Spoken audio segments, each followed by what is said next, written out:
Good morning, Orange Avenue. If you have been with us the last couple weeks, then you've been a part of a study of the tongue, the power of the words. It wasn't about the mechanics of the tongue, but it's more so about the dangers of it. So in James, it says that even a small spark could set a forest ablaze. So we need to be cautious about how we use our words. That's kind of what Kenny talked about 2 weeks ago. Last week, I was actually on retreat. And so I wasn't here for Kenny's lesson, but he is willing to share his notes with me. And so, do you remember what he talked about? Okay, if you don't, it was about wisdom, earthly wisdom versus godly wisdom. This week, we're going to be talking about distancing ourselves from the world, and it comes from James chapter 4, verses 1 through 4. A few weeks ago, I was praying over and reading through the scriptures for today, just those four short verses. Sometimes I'd add a few more in there. And I was asking God to give me understanding, to build wisdom into my lesson, to bring light to something that would ignite a fire inside those who listen, those who are watching online and those who are sitting in the auditorium before me. So hopefully you get something out of that. Let's go ahead and get our first question out there. Do you find yourself fighting more or less as you grow older? I remember nearly constant brawling with my brothers growing up. I didn't have any sisters, didn't have any of those kind of fights. But with my brothers, we would fight over everything. We had a Little Tykes basketball goal in the basement, so we would fight over the games we played down there. We would fight over what seat we got to sit at dinner. We would fight over how much time someone would spend on the computer, because back then we had to share a computer.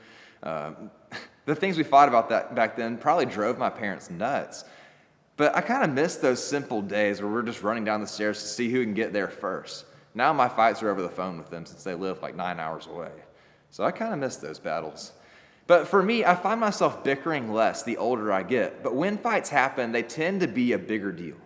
All right, so here we get to James chapter 4, verse 1. What causes fights and quarrels among you? Don't they come from the desires that battle within you? Here you see that James asks a question, but he also knows the answer to that question. They come from the desires. In the ESV, it uses the word passions. So it comes from those things that battle and fight within you. One situation where this turns ugly is when a family member passes away. Who gets what's left behind? At the end of the day, it's all just stuff. Are you really going to fight over Mama's dining room table? Is it worth battling for the bank accounts? Mama is rolling in her grave, and God is groaning from his throne when they watch our children rage against one another. They don't want to see us acting in that way. But James says further on, you desire, but you do not have, so you kill. You covet, but you cannot get what you want, so you quarrel and fight. What is James actually talking about here? With a little bit of deeper thinking and trying to gain understanding, I've seen that they are having unanswered prayers. And that's what they're motivated by. They want and do not have, and they find ungodly means of getting what they're after. As a member of the body of Christ, such actions should be repulsive to us. But as members of the human race, we understand what it means to want something badly enough that we are willing to fight for it. And so we do. All right, and a little bit further on in James, you do not have because you do not ask God. And when you ask, you don't receive because you ask with wrong motives, that you may spend what you get on your pleasures. Obviously, there's an issue here. If we are the church, if we're the body of Christ and we're directed by the head, who is God himself, why would God ever ignore our prayers? Does that not frustrate you? Well, it's possibly because the head doesn't agree with what we're asking for. Or maybe God doesn't appreciate how you're asking for something. What if God knows how you plan to use what you're asking for, and he's like, oh, that's not a good idea, and so he decides to hold off on it? All these are great reasons for God to not answer. We've been abusing our Father in our prayer time. So did you know that you could pray wrong?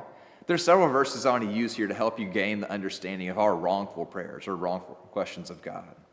In John chapter 9, verse 31, so here's a little bit of context for this section. There's a guy who is blind from birth. Jesus has just healed him.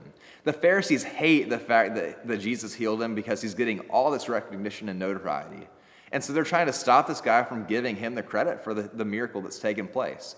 And so the previously blind man's explaining to the Pharisees, we know that God does not listen to sinners, but if anyone is a worshiper of God and does his will, God listens to him. All right, and there's another verse here I want to talk about. Proverbs chapter 28, verse 9. If one turns away his ear from hearing the law, even his prayer is an abomination. All right, and we got one more as well. In 1 Peter chapter 3, verse 12, "For the eyes of the Lord are on the righteous, and his ears are open to their prayer. But the face of the Lord is against those who do evil." So in all three of these examples, you see things that turn God away or turn him off from our prayers. Recently, I was watching a local restaurant advertise, and not everything I saw was appealing to me. As they were describing the product, it was something that I actually wanted. I happened to look down at their shirt and notice that they were covered in dandruff or dead skin cells, or maybe it's just a dirty shirt. But whatever it was, it made me not want the product. So I can understand whenever God hears our prayers sometimes that he wouldn't want what we are offering to him. Really, we come to him bearing nothing and asking for everything. But sometimes the way we speak to God can be an absolute turnoff and cause him to go the opposite direction. If you could only pray to God once each day, what would you say? Oftentimes, I feel like we rush into God's court. Maybe you'd start off saying, well, God, we only got one chance, so I better ask for everything at once. Here, God, can I have a raise? Can I get a new roof? And how about you fix my back pain? So easily we make prayer time all about us, but it wasn't intended to be that way. We aren't limited in prayer time. As we have 24 hours a day, but we should always begin with adoration and gratitude. God cares about your needs, but he knows what you're going to say long before you are asking for it, long before that thought touches your brain. So make your prayer time about God. Give him the glory he deserves. Remind him, worship him in your prayers. James uses a word here in this next section here. He says, "You adulterous people." And I don't want us to ever think that he's using this phrase lightly. He's using it totally on purpose. So there's a word that it should be common throughout the Bible because God speaks so far against adultery.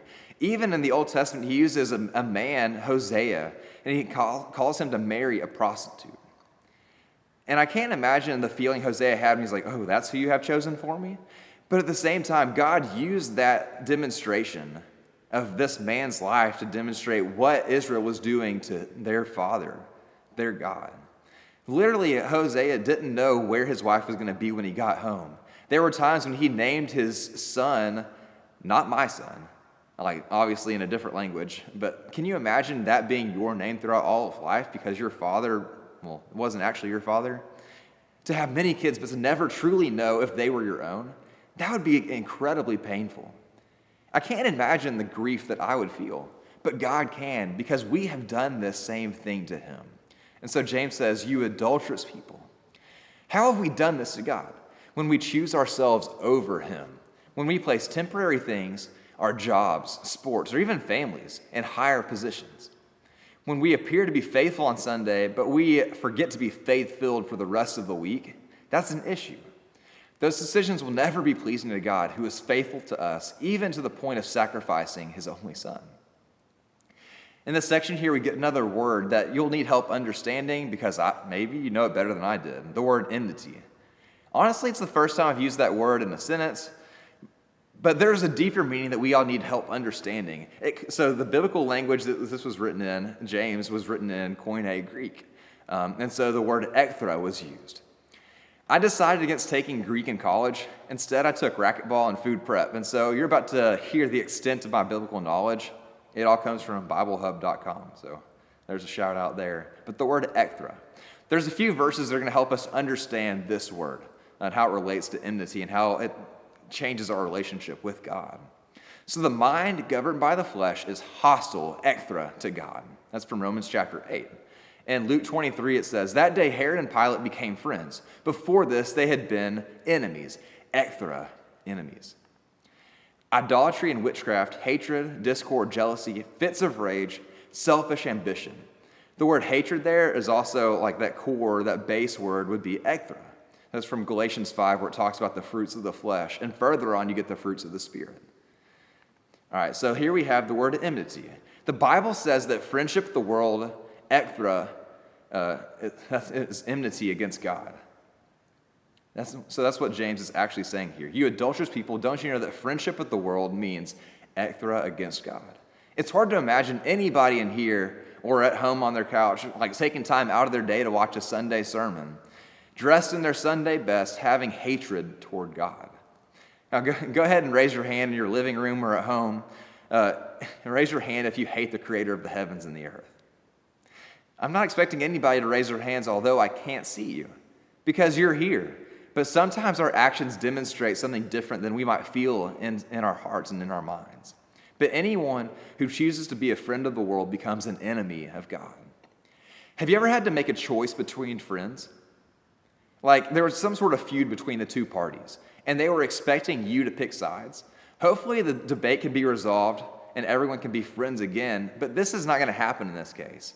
It's an uncomfortable disposition that you need to weigh your options carefully. So we have on one hand, friend of the world, and on the other hand, we have friend of God. So on the friend of the world category, you get to choose yourself first. You get to be first.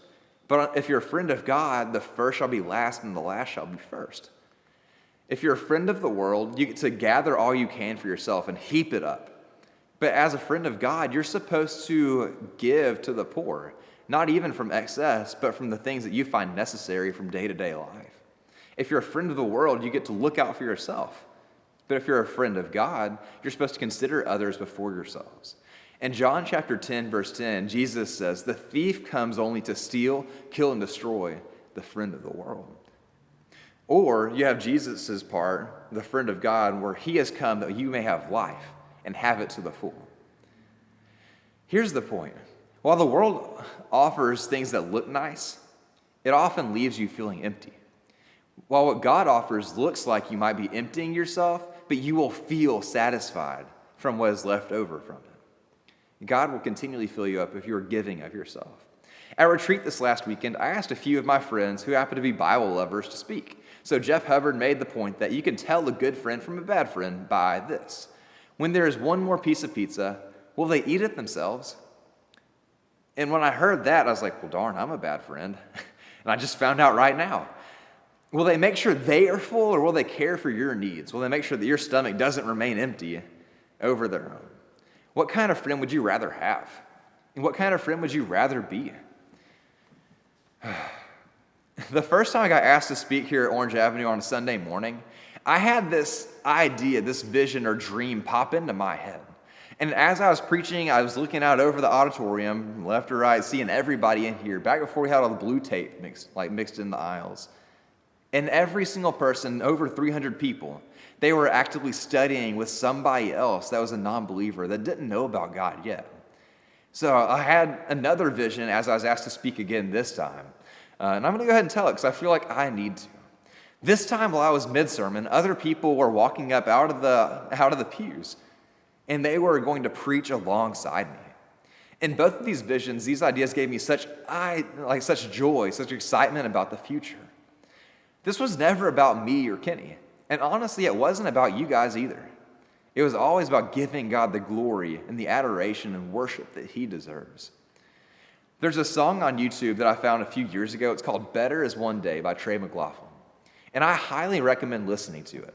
I get chills each time it plays, not only because of how beautiful it is, but the words that it presents, the ideas that it throws into my head.